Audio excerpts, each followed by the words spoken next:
center circle is the best position in the game. Let me prove it to you. The fourth circle always spawns within the third circle, so these are the furthest possible fourth circles from the center. This is your rotation in the worst case scenario. This is the best scenario. Now, let's see all possible circles, and there you have it. The center of the circle is the best place to be. I want to give a special shout out to Reddit user Destiny's Jesus for inspiring me to explain this. Now that I have your attention, let's learn how to win your first game of Season 8. We had a long discussion with our partnered pro players to make this how to win video, so be sure to watch all the way through. Let's start with the very beginning, how to land. Thank the bus driver. A good old thank you goes a long way. It's all around good juju to thank the bus driver. Choose a landing zone that you know well. Preferably, landing a zone that's not too hot or too cold is ideal. Either way, you should know all the spots to loot and farm. Another thing to consider is how many players are landing with you. Every player is a threat, but at the same time, you want to fight for shields and mats.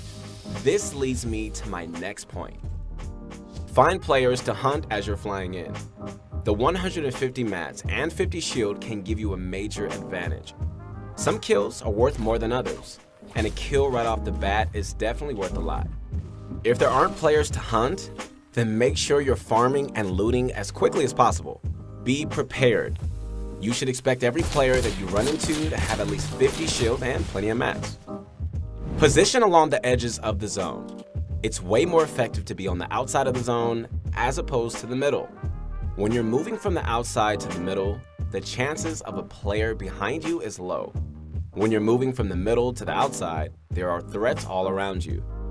Basically, you can third-party everyone way easier if you collapse from the outside, and you can pick and choose your fights freely. These are 4 easy things to do when you land. Pro players do these things consistently, and so should you. Here they are again. Memorize them, embrace them. These tips are your friends. Let's move on to the early game, where it's a bit more complex. The early game is the time between your first looting zone and the first circle. There are a lot of videos about the early game already, but they don't talk about the most important thing, the bus path. To have consistent early games, you need to understand how to use the bus path to your advantage. Look at the bus path as soon as possible. You should be able to guess where players will be. You can bet that more than half of the lobby is going to jump within the first quarter of the path. If we place a circle in the middle of the map and have the bus go through like this, then we can assume that there will be more players on the south side of the map. We can go a step further and say that the southwest part will have even more players because there are more looting zones on that side. This means that the safest place is the northeast corner because it's the furthest away. This is exactly how pro players map out where everyone will be. You can also make smart rotations with this info. You can plan your route into the first circle by running through possibly unlooted zones. Keep in mind that you might find a fight or two because there is usually at least 1 player per looting zone. If you do get into a fight, then it's likely a 1v1, and you should always be confident in 1v1s. If the circle spawns on top of you, then you can make your way to the edge that will have less players. You might get caught in the rotation, so always be aware of your surroundings. It might seem like all I've been doing is teaching you how to avoid players, but that's not what I'm trying to do. I'm teaching you how to path like a pro and set yourself up for a great mid-game. You might not have used the bus path in the past, but start today. Your early games will become way more consistent, and you'll be 1 step closer to winning your first game. Let's consider the mid-game as the second and third circle. This is a really confusing part of the game, and I know a lot of players struggle here. That's why I don't want to overwhelm you. So here's a simple to-do list that will carry you to the end game. Make sure your loadout is complete and your mat count is healthy. You should already be taking smart routes based on what you know about the bus path. If you aren't comfortable taking a fight, then you should still have plenty of time to find loot and farm. Don't run headfirst into a third party. Third partying is different in the mid-game because it's really easy for players to join in. That's why you need to pick your fights. Do this by asking yourself one question. Can I join and end this fight quickly? You can measure how long the fight will take based on how much you have to build. If you have to build 50 meters into the sky, chances are you aren't ending that fight anytime soon. If the players are on ground level, then you can swoop in for the cleanup. Players that don't consider this simple question will lose time and time again in the mid-game. I really encourage you to take this simple approach. It's as close to a cheat code as you can find. End every fight quickly. Everyone is roaming around the map in the mid-game, so when they see a skyscraper, they're going to head on over. This is where all your hard work pays off. Use all of your fancy building and editing skills to quickly destroy your opponent. If you aren't confident in your building skills, then watch the analysis videos on this channel, or better yet, visit ProGuides and check out our courses.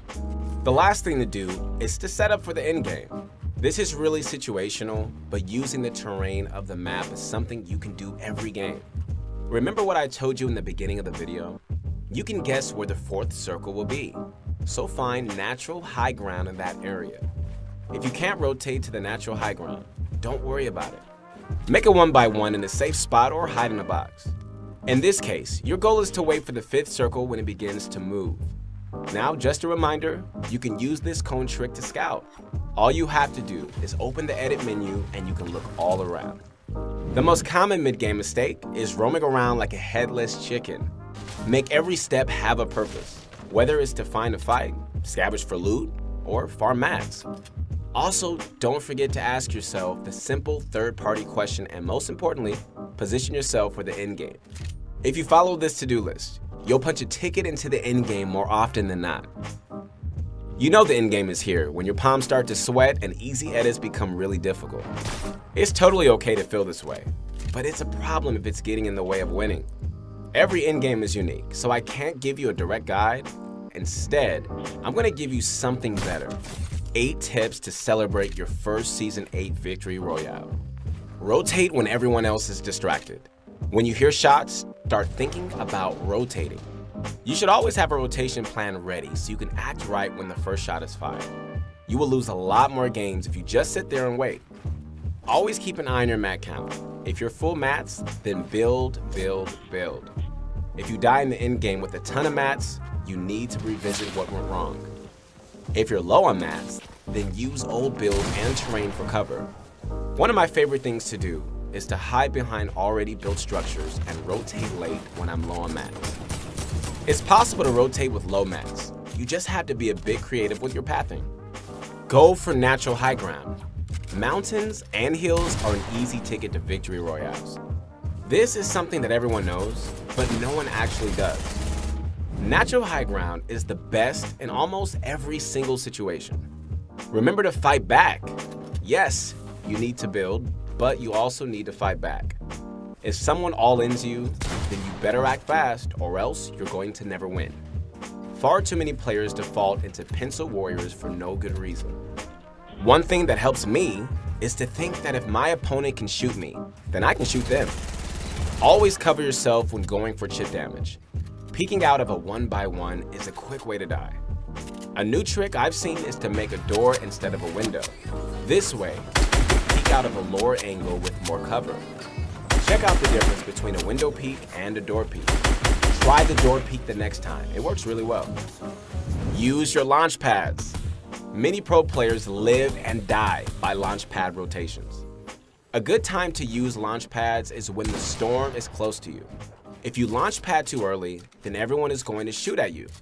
When you wait for the storm to close in, your chances of being shot are much lower since players are rotating. This has been one of the most common ways to rotate since the beginning of competitive Fortnite. Take control of every wall around you. When you're in a tunnel, you need to own every single piece. You want the power to edit and move around whenever you need to. It's even more important to control every building in the middle of a fight. Always break and replace every single piece that isn't yours. Last but not least, play the game with an open mind. Now, you're not going to win every single endgame.